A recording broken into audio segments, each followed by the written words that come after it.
Welcome back to this simple sky scene in watercolor.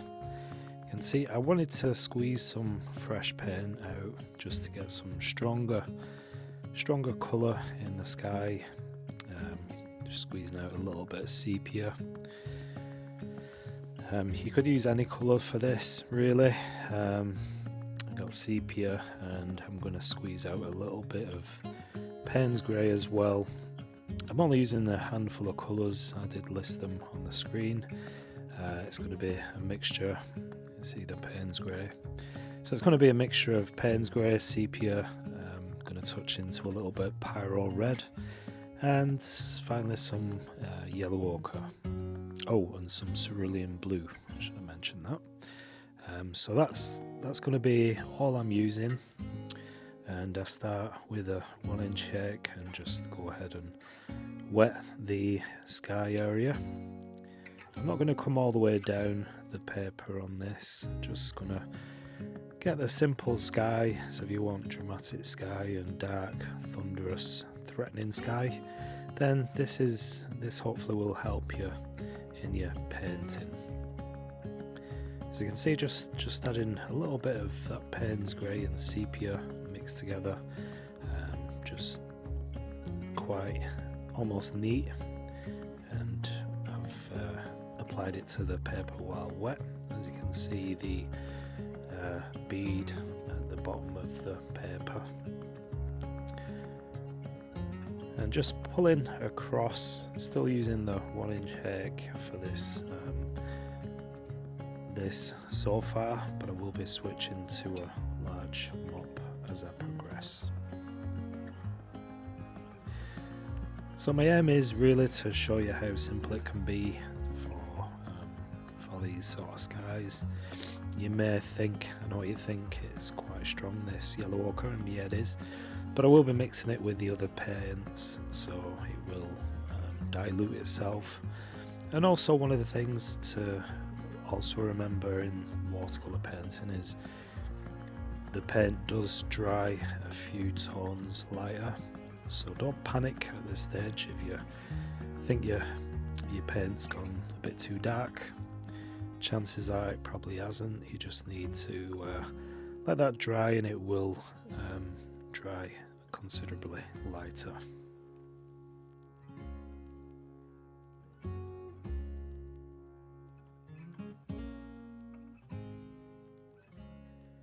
Can you see how the paint is beginning to travel down the paper? So that's quite a nice effect, and just make the most of gravity when you're painting skies, especially because it gives you this nice effect that you couldn't really achieve with a brush unless you use plenty of water and let it come down like that. But just letting the water take the pen down as it travels down, and now I'm just using the scrunched up tissue just to get some of those cloud areas and add some lighter tones to the sky, and also wiping it as well. That is effective in your clouds as well. I always like to use the yellow ochre in skies, whether it's a dramatic sky or just a simple sort of everyday sky. I just like the way it gives a little bit of warmth into the sky and the clouds. You do often see yellow ochre in the sky as well, so it gives a nice glow, things like that. And also when you're painting your skies, it's good to have the white paper as well, just a little bit, so that it gives you some nice highlights in the clouds. Just be aware that if you're using tissue, anything like that, to blot out some clouds, it can leave a little bit of a print. So, and that's the reason why I do wipe with the tissue as well.